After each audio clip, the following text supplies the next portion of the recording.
పట్టాదారులకు రైతు భరోసా అంటూ వార్త. అంటే కొత్త పట్టాదారులకు అంటే ఏంటి? ఇదివరకు పట్టాలు ఉండి రైతు బంధు వాటిల్లోకి మొన్న రీసెంట్గా రైతు భరోసా పడింది. అయితే కొత్త పట్టాదారులకు అంటే భూభారతి పోర్టల్ వచ్చిన తర్వాత ఈ 2 సంవత్సరాలలో ఎవరైతే రిజిస్ట్రేషన్ ద్వారా రిజిస్ట్రేషన్ చేసుకున్న ల్యాండ్స్ ఉంటాయో, విరసత్తి చేసుకున్న ల్యాండ్స్ ఉంటాయో, గిఫ్ట్ డీడ్ చేసుకున్న ల్యాండ్స్ ఉంటాయో వారికి ఇప్పుడు రైతు భరోసా ఇవ్వడానికి ప్రభుత్వం కసరత్తు చేస్తున్నది. 2వ విడతలో వీళ్ళకు ఇస్తారట.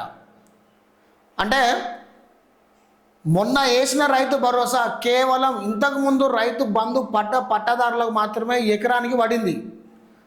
కొత్తగా వచ్చిన పట్టాదారు పాస్బుక్లకు మొన్న పడ్డ రైతు భరోసా పడలేదు. ఇప్పుడు 2వ విడతలో ఇప్పుడు కొత్త కేసే ఎవరైతే ల్యాండ్స్ రిజిస్ట్రేషన్ చేసుకుంటున్నారో, కొత్తగా ల్యాండ్ రిజిస్ట్రేషన్ చేసుకొని పట్టాదారు పాస్బుక్లు వచ్చిన్నారో వాళ్లకు ఇప్పుడు తెలంగాణ ప్రభుత్వం రైతు భరోసా వేస్తుందట. అందులో దరఖాస్తుల స్వీకరణ పూర్తయిందట. 60,000 మంది అప్లికేషన్ చేసుకున్నారట. వారం రోజుల్లో జాబితా రిలీజ్ చేసి పంపిణీకి ముహూర్తం ఖరారు చేస్తారట. కొత్త పట్టాదారులకు సైతం రైతు భరోసా అందేందుకు రాష్ట్ర ప్రభుత్వం చర్యలు చేపట్టింది. అందుకు ముహూర్తం సైతం ఖరారు చేసింది. ఇప్పటికే దరఖాస్తుల స్వీకరణ పూర్తి చేయగా సుమారు 62,000 మంది అప్లై చేసుకున్నట్టు తెలిసింది. పూర్తి వివరాలు పరిశీలించి మరో వారం రోజుల్లో అర్హుల జాబితా సిద్ధం చేసేలా వ్యవసాయ శాఖ కసరత్తు చేస్తున్నది. అనంతరం కొత్త పట్టాదారుల ఖాతాల్లో పెట్టుబడి సాయాన్ని ప్రభుత్వం జమ చేయనున్నది. అంటే నేను ఇలా చెప్పినట్టు కదా, వాళ్లకు జమ చేస్తుంది. మొన్న వేసింది మాత్రం పాతగా శాటిలైట్ ద్వారా కూడా కొంతమంది పంటలు వేసిరా లేదా అని చూసి కూడా వేస్తుందట. 2వ విడతల్లో 85,000 మందికి పెట్టుబడి సాయం అందుతుందట. ఎవరు? కొత్తగా పట్టాదారు పాస్బుక్ వచ్చిన క్యాండిడేట్లకు 85,000 మందికి వీళ్ళకు పెట్టుబడి సాయం అందుతుందట. వారం రోజుల్లో వీళ్ళు అర్హుల జాబితాను విడుదల చేస్తారట.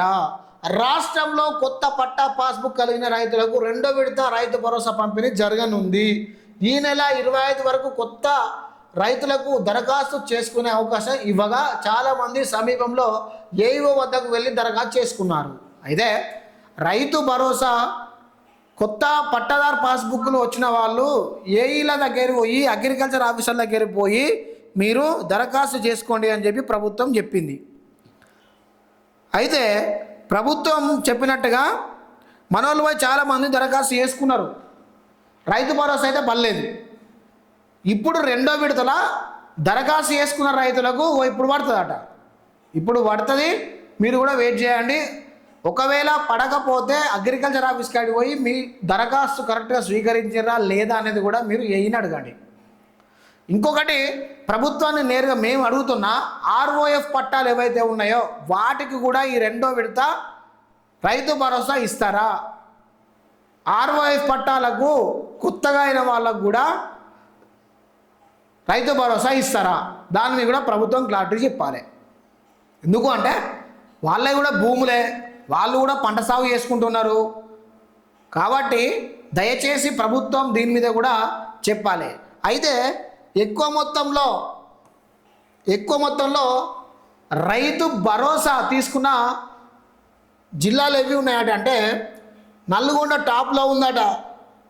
ప్రభుత్వం ప్రతి ఏటా పంపిణీ చేసే రైతు భరోసాలో అత్యధిక మంది రైతులు నల్గొండ జిల్లాల నుంచే 5,22,000 మంది తీసుకుంటున్నారట.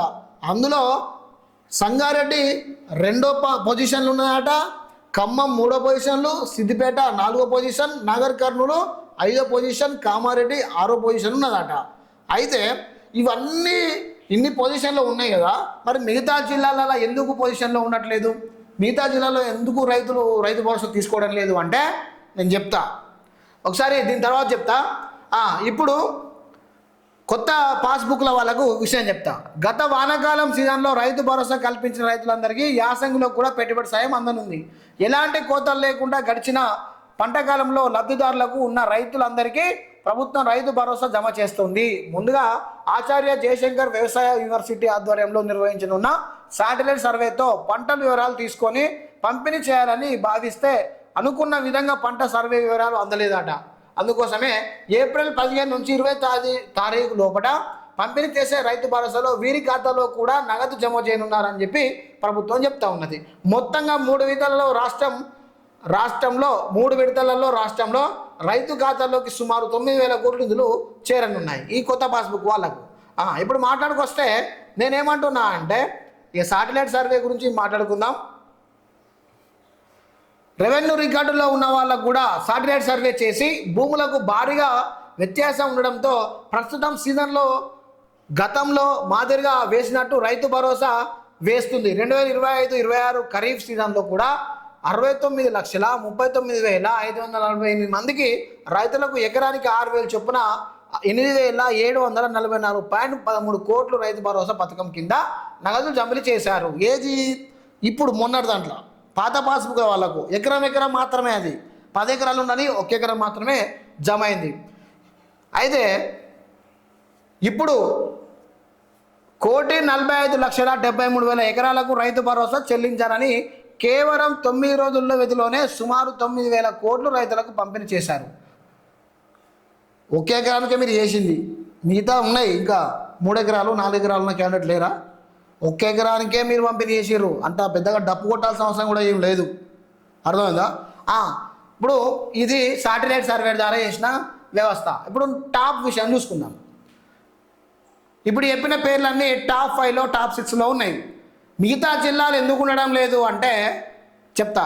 రైతులు భూభారతిలో దరఖాస్తు పెట్టుకుంటే సక్రమంగా పట్టాలు చేస్తున్నారా? ఎంఆర్ఓలు చక్కగా పట్టాలు చేసినాక రైతు భరోసా ఎందుకు రాదు రైతులకు? ఆన్లైన్లో భూభారతి పోర్టల్లో కొత్త పాస్బుక్ వచ్చినాక రైతు భరోసా ఎందుకు రాదు? ఈ జిల్లాలో ఎందుకు టాప్ ఉన్నాయి, మిగతా జిల్లాలో ఎందుకు ఉండడం లేదు? అధికారులు సక్రమంగా పనిచేయక. ఒక రైతు 5 ఎకరాలు పట్టా చేయాలి అని పోతే ఎంఆర్ఓ ఆఫీస్లో దరఖాస్తు పెట్టుకుంటే 4-5 నెలలు, ఆ నుంచి పోయి కలెక్టర్ ఆఫీస్కి పోతే 1 ఏడాది. గిన్ని రోజులు అయిన తర్వాత, గిన్ని నెలలు అయిన తర్వాత పట్టా ఇంకా అవుడు లేదు, రిజెక్ట్ అవుడు. ఇక మరి రైతులకు రైతు భరోసా ఎట్లా వస్తుంది? అధికారులు కరెక్ట్గా పనిచేయకపోవడం వల్లనే కదా రైతులకు పట్టాలు కాక రైతు భరోసా రావడం లేదు.